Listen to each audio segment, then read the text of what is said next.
नमस्कार, आप देख रहे हैं स्टेट अपडेट। मैं हूं कुमार राजेंद्र कानूनगो। मेरे साथ वरिष्ठ पत्रकार और राजनीतिक विश्लेषक डॉक्टर शिशिर उपाध्याय हमारे स्टूडियो में मौजूद हैं। इसमें हम चर्चा करेंगे और चर्चा का विषय हम आज ले रहे हैं कि भारतीय जनता पार्टी ने अपने जो मध्य प्रदेश की 29 सीटें हैं तो 29 के 29 प्रत्याशी समय से बहुत पहले, आचार संहिता लगने के भी पहले डिक्लेयर कर दिए हैं, उनकी घोषणा कर दी है। और कांग्रेस अभी इसमें बहुत पीछे चल रही है। उनके पूरे कैंडिडेट अभी डिक्लेयर नहीं हुए हैं। लगता है वो अभी कैंडिडेट की तलाश में है या उनमें मंथन चल रहा है।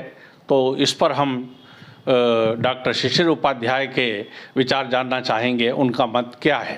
डॉक्टर साहब नमस्कार सर। चूँकि अभी चुनाव आयोग ने चुनाव प्रोग्राम डिक्लेयर नहीं किया है, लेकिन भारतीय जनता पार्टी लगभग 1 महीने पहले से अपने प्रत्याशियों की चयन की बैठकें करके और प्रत्याशियों का चयन कर चुकी है और घोषणा भी कर चुकी है। 195 सीटों की पहले घोषणा की थी, उसके बाद लगभग 100 सीटों की बाद में घोषणा की। मध्य प्रदेश के पूरे 29 सीटों में उन्होंने डिक्लेयर कर दिया है। कल शाम को जो लिस्ट आई है उसमें जो 5 रोके गए थे, जिसमें उन्होंने छिंदवाड़ा रोका था, बालाघाट रोका था, उज्जैन रोका था, धार रोका था और इंदौर रोका था, इन 5 सीटों पर भी उन्होंने नाम डिक्लेयर कर दिए हैं। इस बार एक ज़रूर हुआ है, जैसा कयास लगाया जा रहा था, जैसी कोशिश की जा रही थी, लोगों की तरफ से कहा जा रहा था और कैलाश विजयवर्गीय जी ने ये बात भी कही थी कि महिलाओं को प्राथमिकता मिलेगी। इसलिए धार से और बालाघाट से 2 महिला नेत्रियों को, नई चेहरों को सामने लाया गया है। भारतीय जनता पार्टी ने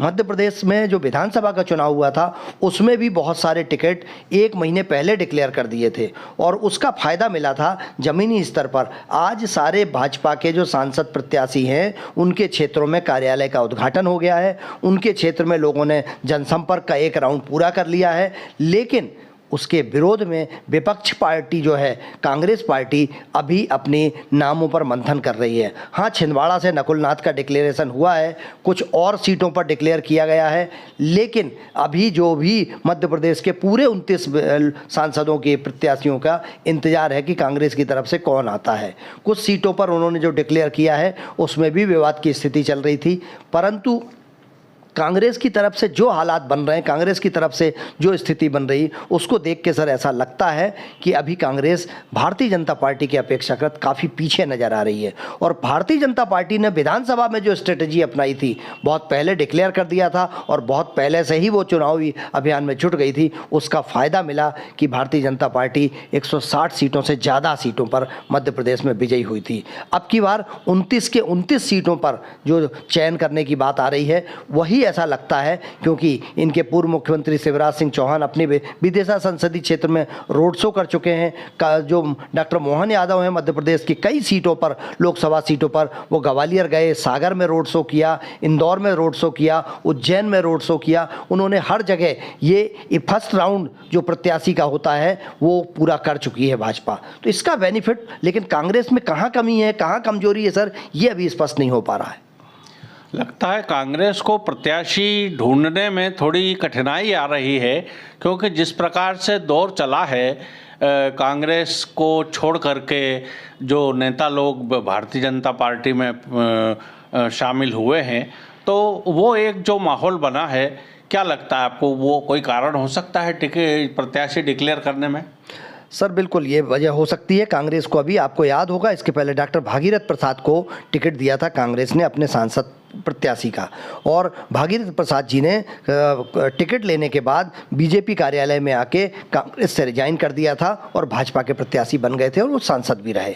यही स्थिति इस बार कांग्रेस को भी लग रहा है। जिस तेज़ी से भारतीय जनता पार्टी में कांग्रेस के लोग जा रहे हैं, दिग्गज नेता जा रहे हैं अब हर क्षेत्र से, और भारतीय जनता पार्टी की आप स्ट्रेटेजी देखिए, कांग्रेस का मनोबल तोड़ने के लिए उन्होंने एक न्यू ज्वाइनिंग टोली का समन्वयक बनाकर डॉक्टर नरोत्तम मिश्रा को जिम्मेदारी दे रखी है, उसका सह समन्वयक बनाकर संजय पाठक जी को जिम्मेदारी दे रखी है। अब डॉक्टर नरोत्तम मिश्रा और संजय पाठक मिलकर मध्य प्रदेश के प्रत्येक विधानसभा क्षेत्र से, प्रत्येक जिले से कहाँ कहाँ कितने लोगों को ज्वाइन कराना, प्रतिदिन 4, 6, 10 लोगों को बीजेपी ज्वाइन कराई जाती है और कांग्रेस के जिला अध्यक्ष होते हैं, कांग्रेस के जिला पंचायत अध्यक्ष होते हैं, नगर पालिका अध्यक्ष होते हैं, पार्षद होते हैं, जनपद अध्यक्ष होते हैं, ऐसे विधायक, पूर्व विधायक होते हैं, पूर्व मंत्री होते हैं, इनको ज्वाइन कराने में लगातार तो ये मनोबल तोड़ने की कोशिश की जा रही है और इसका असर कांग्रेस अपने आप को सुरक्षात्मक स्थिति में है और भारतीय जनता पार्टी आक्रामक स्थिति में है और इसका फायदा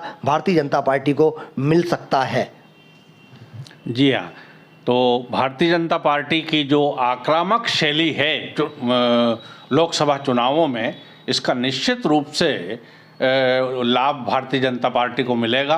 पहले भी 28 जो सीटें थी वो भारतीय जनता पार्टी के कब्जे में थी, मात्र एक सीट जो कमलनाथ जी के सुपुत्र नकुलनाथ जी की थी वही कांग्रेस की झोली में थी।